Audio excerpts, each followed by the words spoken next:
الحمد لله نحمده ونستعينه ونستغفره ونعوذ بالله من شرور أنفسنا ومن سيئات أعمالنا من يهده الله فلا مضل له ومن يضلل فلا هادي له وأشهد أن لا إله إلا الله وحده لا شريك له وأشهد أن محمدا عبده ورسوله صلى الله عليه وعلى آله وصحبه وسلم تسليما كثيرا يا أيها الذين آمنوا اتقوا الله حق تقاته ولا تموتن إلا وأنتم مسلمون يا أيها الناس اتقوا ربكم الذي خلقكم من نفس واحدة وخلق منها زوجها وبث منهما رجالا كثيرا ونساء واتقوا الله الذي تساءلون به والأرحام إن الله كان عليكم رقيبا يا أيها الذين آمنوا اتقوا الله وقولوا قولا سديدا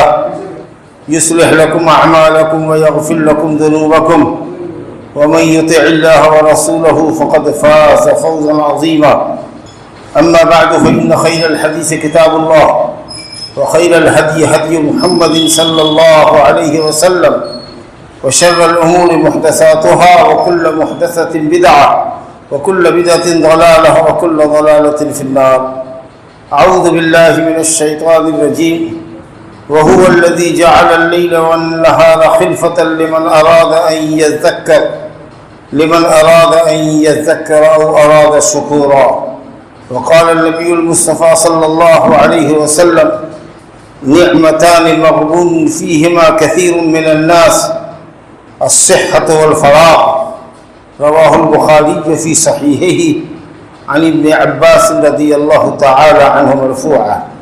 میرے بزرگوں، دوستوں، دینی بھائیوں اور اسلامی بہنوں، دنیا دار العمل ہے اور آخرت دار الجزا۔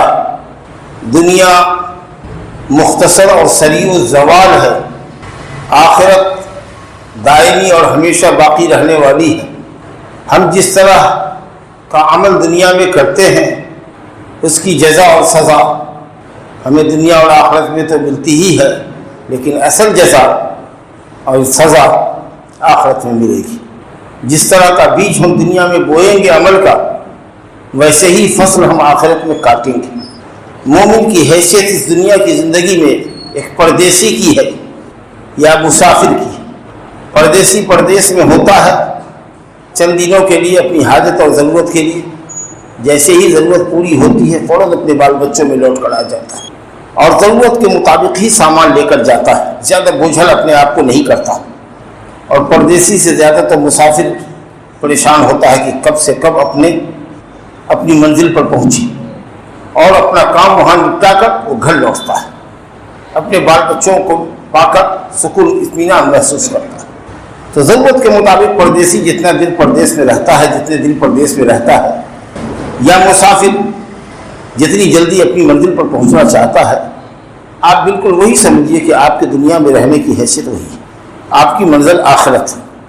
یہاں آپ کو دنیا کے مال و متاع سے زیادہ بوجھل نہیں ہونا چاہیے اور کبھی بھی اپنے آپ پر گناہوں کا بوجھ نہیں لادنا چاہیے۔ زیادہ سے زیادہ جو زندگی کی مہلت ملی ہوئی ہے اس میں نیکی کا کام کرنا چاہیے۔ یہ زندگی ہماری کیا ہے؟ وقت ہے، صبح و شام ہے، رات اور دن ہے، جو ایک کے پیچھے اللہ نے لگائے۔ دن جاتا ہے، رات آتی ہے، رات جاتی ہے، دن آتا ہے۔ کبھی رات لمبی ہوتی ہے، کبھی دن لمبا ہوتا ہے، صبح ہوتی ہے، شام ہوتی ہے، عمر یوں ہی تمام ہوتی ہے۔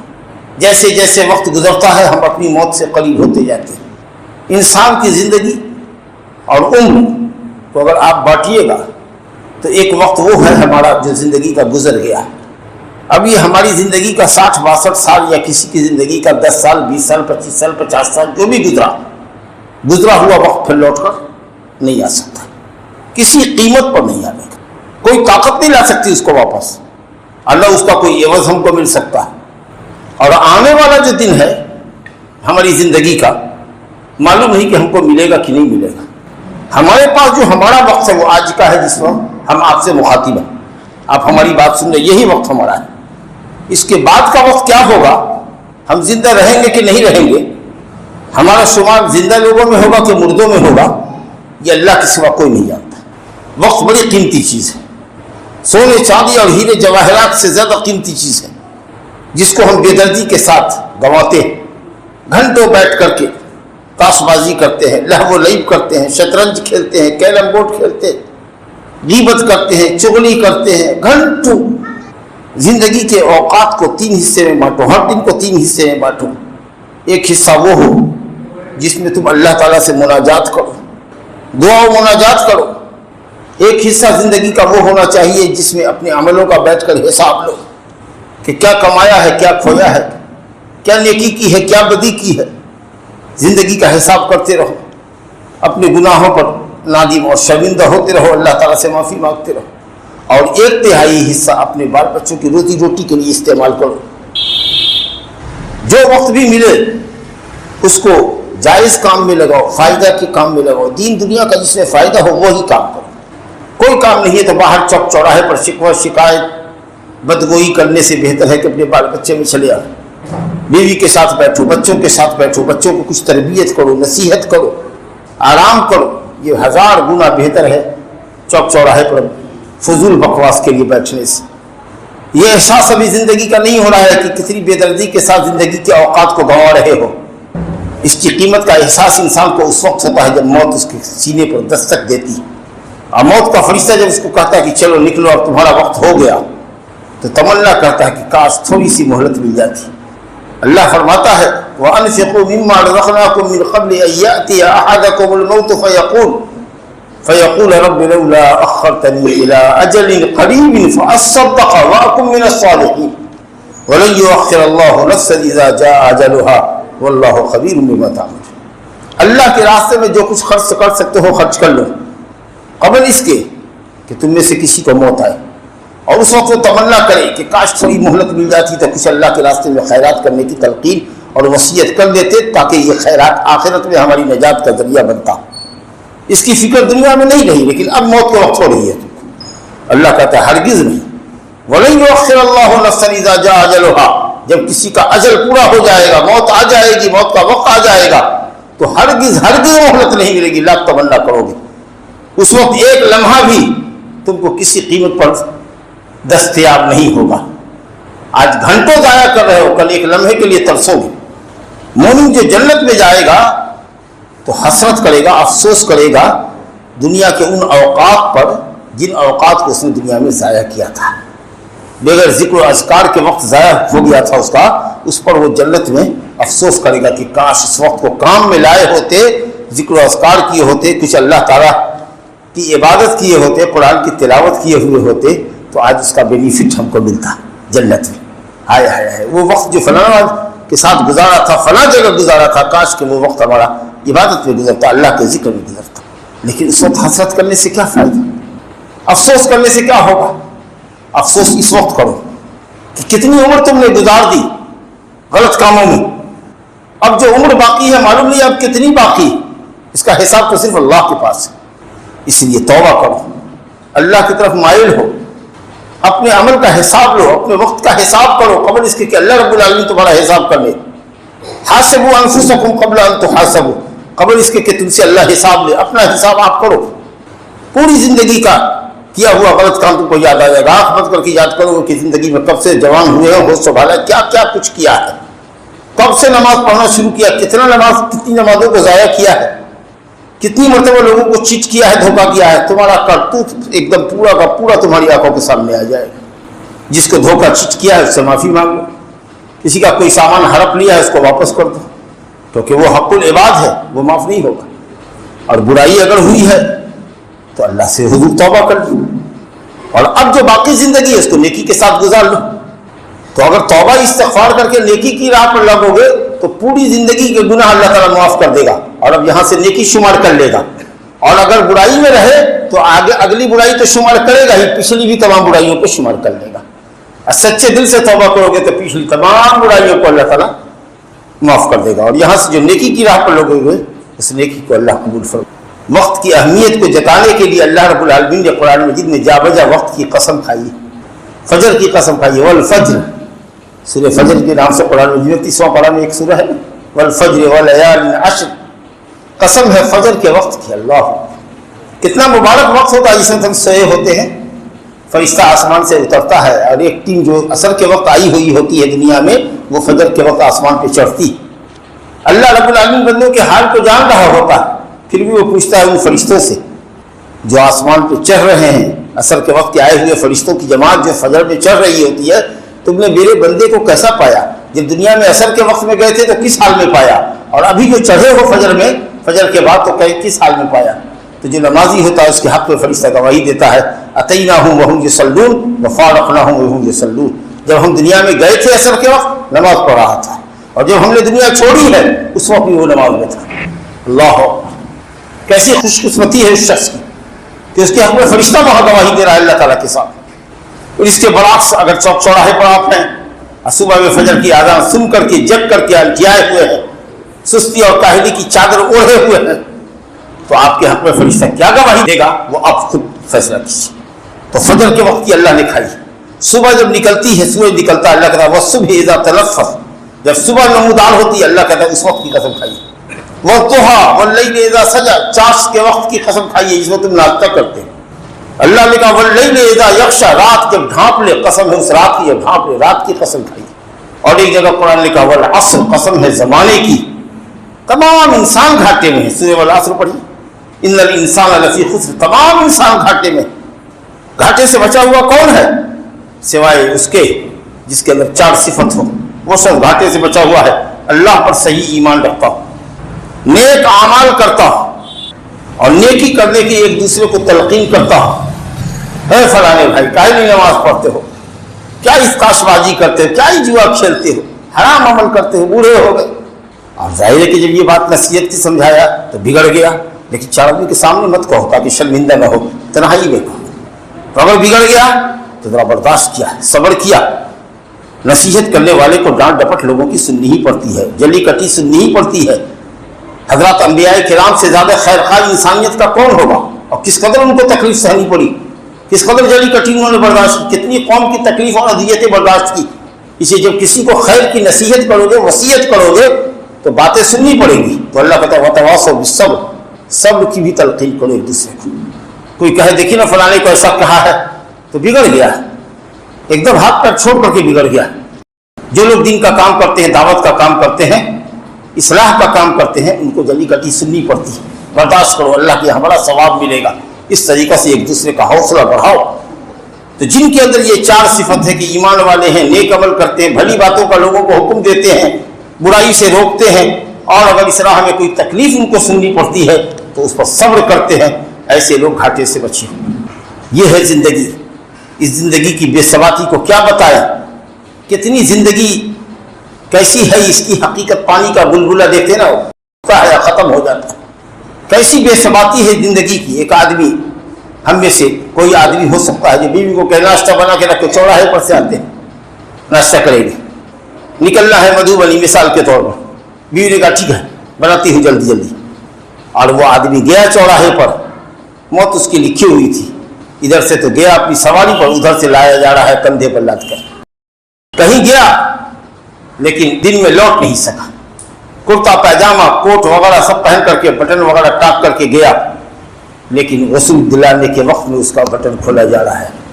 اس طرح کی حادثاتی موت کب کس کو کہاں اچانک پکڑے گی کوئی نہیں جانتا. آگاہ اپنی موت سے کوئی بشر نہیں. سامان 100 برس کا ہے، پل کی خبر نہیں.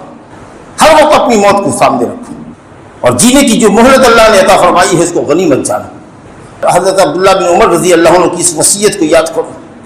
کیسی اچھی وصیت کی ہے انہوں نے، اور ان کو نبی صلی اللہ علیہ وسلم نے کیسی اچھی وصیت کی. کہا دیکھو عبداللہ بن عمر، کندھے پر ہاتھ رکھ کر کے عبداللہ بن عمر صاحب رضی اللہ عنہ کے نبی صلی اللہ علیہ وسلم نے ان کی توجہ اپنی طرف کی تاکہ پوری توجہ سے وہ نصیحت سنیں. کہا کہ دنیا میں ایسے جیو جیسے پردیسی پردیس میں جیتا ہے، یا جیسے مسافر سفر کی حالت میں. ایسی زندگی ہونی چاہیے. حضرت عبداللہ بن عمر اس کے بعد کیا نصیحت کرتے ہیں لوگوں کو؟ اذا امسیت فلا تنتظر الصباح، اگر شام کر لیے ہو تو صبح کا انتظار مت کرو. جو نیکی کا کام ہے وہ ابھی کر لو، یہ کہ کل صبح کریں گے. نیکی کا کام ہے نا ابھی کرو. دنیا کا کام اچھا کل کریں گے دیکھیں گے، لیکن نیکی کا کام ہے آج کرو. آج کرو، آج. صبح کا انتظار نہ کرو، ہو سکتا ہے کہ صبح تم اہل قبر میں ہو جاؤ. قبر والوں میں شمار ہو جاؤ، اور اگر صبح کرتے ہو تو شام کا انتظار مت کرو، موت دیوار بن کر کھڑی ہو جائے گی۔ اور فرماتے ہیں وَخُذْ مِنْ صِحَّتِكَ لِمَرَضِكَ وَمِنْ حَيَاتِكَ لِمَوْتِكَ، کب بیمار پڑ جاؤ گے پتہ نہیں، جب تک اللہ نے صحت دی ہے غنیمت جانو۔ بیمار پڑ کر کے لغوا گرس ہو کر کے بستر پر پڑے رہو گے، افسوس کرو گے کہ کچھ نہیں کر سکے، اب کیا کریں۔ غنیمت سمجھو زندگی کو اور صحت کو جو اللہ نے دی ہے۔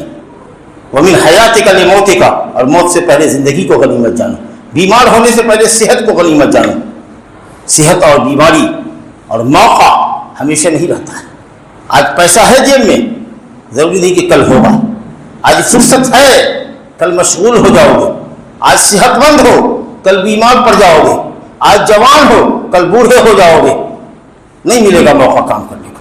ٹالو مت، قسم اللہ کی مت ٹالو۔ سونے کے پانی سے لکھنے کے لائق نصیحت ہے، خالی سنو مت، ایک کان سے سنا دوسرے کان سے اڑا دیا۔ اپنی صحت کو بیماری سے پہلے غنیمت جان لو، اور اپنی زندگی کو موت سے پہلے غنیمت جان لو۔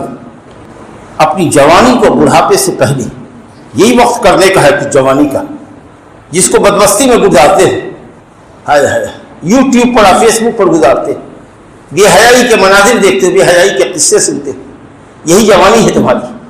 اس کو غنیمت جان لو، ابھی بہت عمل کر سکتے ہو، توانا تندرست ہو۔ بڑھاپے سے پہلے غنیمت جان لو۔ بوڑھوں سے پوچھو ان کے بڑھاپے کو، جو کمر جھکا کے چلتے ہیں، کمر میں درد ہے اور گھٹنے میں مسلسل درد ہے، آہ اور کڑا ہر وقت ان کے منہ سے نکلتی ہے۔ اللہ نے آپ کو جوان اور صحت مند بنایا ہے، اس وقت کو غنیمت جان لو۔ موت سے پہلے زندگی کو غنیمت جان لو۔ ابھی اللہ نے مالداری عطا فرمائی ہے، کل کو یہ مالداری رہے گی کہ نہیں رہے گی۔ آج مالداری اللہ کے راستے میں خرچ کر دو۔ حج فرض ہو گیا ہے لیکن نہیں جا رہے ہو حج کرنے کے لیے، کتنا بڑا ظلم کر رہے ہو۔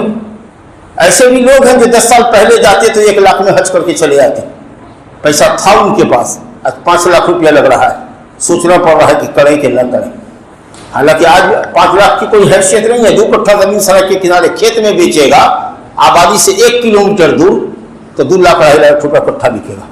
5 لاکھ 10 لاکھ روپیہ کٹھا بکتا ہے سڑک کے کنارے کھیت کی زمین۔ 2 کٹھا بیچے گا تو دلو میاں بھی جائے گا، فرسٹ کلاس میں جائے گا، حج کر کے آ جائے گا۔ اور ہے زمین 2-4-5 بیگھہ ہے لیکن نہیں جانتا ہے، نہیں جاتا ہے۔ بیٹی کا بیاہ باقی ہے، ابھی بیٹا کا بیاہ باقی ہے، گھر بنانا باقی ہے، اور کہیں اپنی موت آ جائے گا، اپنا غسل کفن ہو جائے گا، تب کیا کرو گے؟ سب کام کے لیے وقت مقرر ہے۔ اللہ نے تمہاری زندگی کو قیمتی بنانے کے لیے اور وقت کی اہمیت کو پہچاننے کے لیے مختلف طرح کی عبادتیں فرض کی ہیں تم پر، تاکہ سال بھر اپنے آپ کو عبادتوں میں مشغول رکھو۔ یہ جو 5 وقت کی نماز اللہ نے دن رات فرض کی ہے، ہر تھوڑے وقفے کے بعد نماز آتی ہے تاکہ آپ کا رشتہ اللہ سے مضبوط رہے، قائم، غفلت نہیں ہو۔ یومیہ کی عبادت ہے 5 مرتبہ، سال میں 1 مرتبہ روزہ آتا ہے، 1 مہینہ تک آپ کی عبادت کس طریقہ سے ہو جاتی ہے۔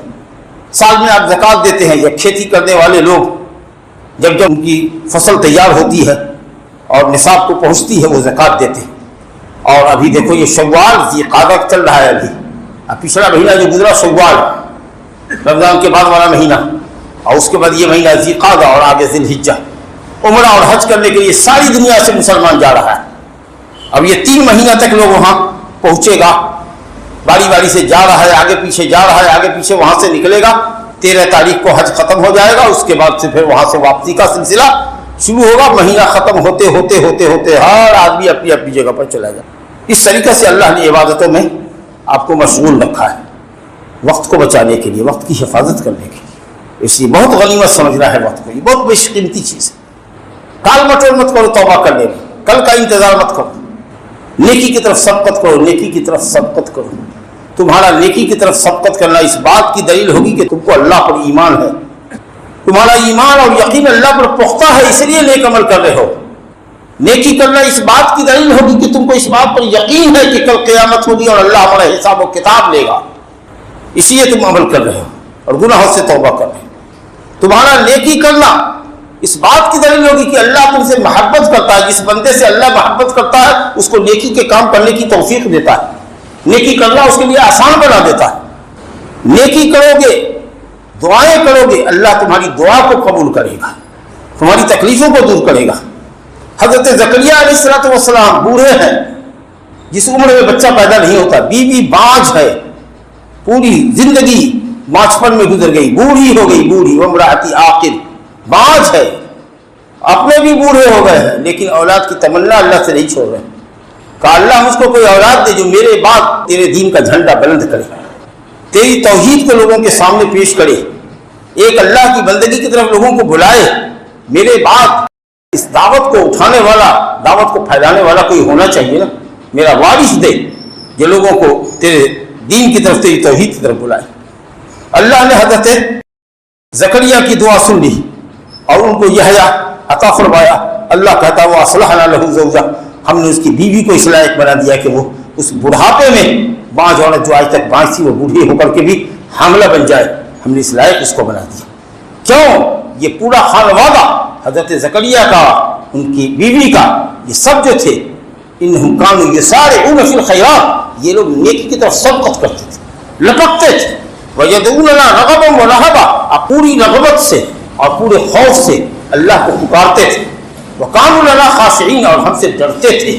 اس لیے ہم نے اس بڑھاپے میں زکریا کو ان کی بانج بیوی سے بیٹا عطا فرمایا، جس کا نام ہم نے یحییٰ رکھا، جو نام آج سے پہلے کسی کا بھی نہیں رکھا تھا. پورے یقین کے ساتھ دونوں ایک سبا تابعی ہے غالباً، حیوہ بن شریح، مصر کے رہنے والے تھے. حیوہ بن شریح حدیث کے راوی، وہ کسی تابعی سے روایت کرتے ہیں، وہ صحابی سے روایت کرتے ہیں، وہ نبی صلی اللہ علیہ وسلم سے روایت کرتے ہیں. نبی صلی اللہ علیہ وسلم کے شاگرد کے شاگرد، صحابہ کے شاگرد تابعی، تابعی کے شاگرد ہوتا. سال میں ان کو وظیفہ ملتا تھا حکومت کی طرف سے 60 دینار، جیسے بردھا پنشن ملتا ہے بوڑھے لوگوں کو، سینئر سٹیزنس کو سرکار کی طرف، اسی طریقہ کا وظیفہ کچھ ملتا تھا.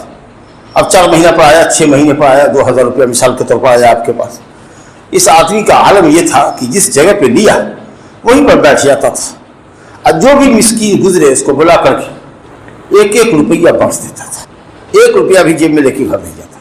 کہانی نہیں سنا رہے ہیں اس کی زندگی میں کیسا عالم، فقیہ، محدث اور عابد و زاہد آدمی دنیا کی لالچ سے کیسے پرے ہٹا ہوا ہے. جب وہ پیسہ خرچ کر کے آ جاتا گھر میں، تکیہ کے نیچے جب اٹھا کر کے دیکھتا، بستر کو اٹھا کے دیکھتا، تو وہ 60 دینار اس کے نیچے ہوتے ہوتے لوگوں کو بات معلوم ہو کہ یہ ابھی پورا پیسہ خرچہ کر دیتا ہے اور اللہ اس کا عوض اس کو عطا کرتا ہے. فوراً یہاں سے گھر گیا اور وہاں پاتا ہے پیسہ. اس کے چچیرے بھائی نے کہا کہ ہم بھی ایسا کریں گے. اس کو بھی وظیفہ ملا تو اس نے بھی اپنے بھائی کی طرح، حیوہ بن شریح کی طرح سے پیسہ سارا خرچہ کر دیا. وہ آیا دوڑا دوڑا گھر، تکیہ اٹھا کے، گدا اٹھا کے دیکھی تو پیسہ نہیں. وہ پہنچا حیوہ کے پاس، کہا کہ بھائی تم تو خرچ کرتے ہو تو تم کو پیسہ مل جاتا ہے، اور ہم خرچ کیا تو ہم کو پیسہ نہیں ملتا. تو کہتا ہے جواب سونے کے پانی سے لکھنے کے لائق کہ ہم اللہ سے سودا کرتے ہیں آخرت کے ثواب کا پورے یقین اور وشواس کے ساتھ، اور تم نے تجربہ کیا ہے، اللہ کا امتحان لیا ہے کہ دیکھتے ہیں دیتے ہیں تو ہم کو بدلہ دیتا ہے کہ نہیں. تجربہ کر کے دیکھا ہے تم نے، تو تم نے تجربہ کیا ہے اور ہم نے یقین کیا ہے اللہ کہ اگر اس کے راستے میں خرچ کریں گے تو بڑھا کے دے گا، دنیا میں بھی دے گا، آخرت میں بھی دے گا. کبھی بھی کوئی صدقہ کرنے سے مال نہیں گھٹتا ہے. یمحق اللہ الربا ویربی الصدقات، اللہ سود کو مٹاتا ہے، صدقات کو بڑھاتا ہے. میرا یہ ایمان اور یقین ہے. اور تم نے تجربہ کیا ہے، ایکسپریمنٹ کیا ہے. اللہ سے سچی محبت کرو، سچی محبت، تو تم دیکھو گے کہ مٹی چھوڑو گے سونا ہو جائے گی. لیکن بنیادی کر رہے ہوگے اللہ تعالیٰ سے کہ اللہ ہم ایسا کریں گے تو تیرے ایسا کرنا ہوگا، تب تو نہیں ملے گا. صبر اور یقین اپنے اندر پیدا کرو. جو مانگنے کا طریقہ ہے مانگ کر دیکھو. در کریم سے بندے کو کیا نہیں ملتا؟ جو مانگنے کا طریقہ ہے مانگ کر دیکھو. تجربہ کر رہے ہو تم. ہم یقین کے ساتھ اللہ کے راستے میں خرچ کرتے ہیں، ہم کو آخرت کا ثواب ملے گا. اللہ دنیا میں بھی دیتا ہے، یہ اس کا فضل و کرم. نیکی کی طرف لپکو بھائی، نیکی کی طرف. دیکھو بڑے مبارک ایام ہیں، یہ حرمت والا مہینہ ہے. ذی القعدہ حرمت والا ہے، ذی الحجہ حرمت والا ہے، محرم حرمت والا ہے. 3 مہینے لگاتار حرمت کے ہے، احترام کے. گناہوں سے پرہیز کرو، نیکیوں میں سبقت کرو، قرآن کی تلاوت کرو، ذکر و اذکار کرو. ذی الحجہ کا مہینہ آئے تو 1 تاریخ سے لے کر 9 تاریخ تک روزہ رکھو. بہترین دن ہے، سال کے دنوں میں سب سے افضل دن ہے قربانی کے شروع کے 10 دن، جس میں 9 دن روزہ رکھ سکتے ہو. 10واں دن تو روزہ نہیں رکھ سکتے کیونکہ قربانی کا دن ہے. اور اس کے بعد بھی 3 دن اور ہے، 11، 12، 13 تک قربانی ہے.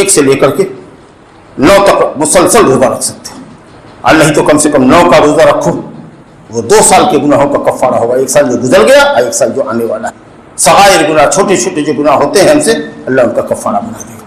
بڑے مبارک ایام ہیں، میں اللہ تعالیٰ سے اپنے لیے اور آپ سب کے لیے دعا کرتا ہوں کہ اللہ تعالیٰ ہم کو ہمارے وقت کی قدر و قیمت پہچاننے کی توفیق عطا فرمائے، تاکہ موت کے وقت ہم کو ہماری زندگی کے ضیاع کا نقصان اور افسوس نہ ہو کہ ہم نے اپنی زندگی کو لہو لعب میں گزارا۔ جو گناہ کیا ہے اللہ تعالیٰ اس کو معاف کر دے، اس کو معافی کا کرم کر دے، اور زندگی کے جو گنے چنے ایام باقی ہے اللہ تعالیٰ اس کو اپنی عبادت کے کام میں لگانے کی توفیق عطا فرمائے، اور ہم سب کا خاتمہ اللہ تعالیٰ ایمان پر خیر پر فرمائے، آمین۔ اقول قولی ھذا واستغفر اللہ لی ولکم ولسائر المسلمین من کل ذنب فاستغفروہ انہ هو الغفور الرحیم۔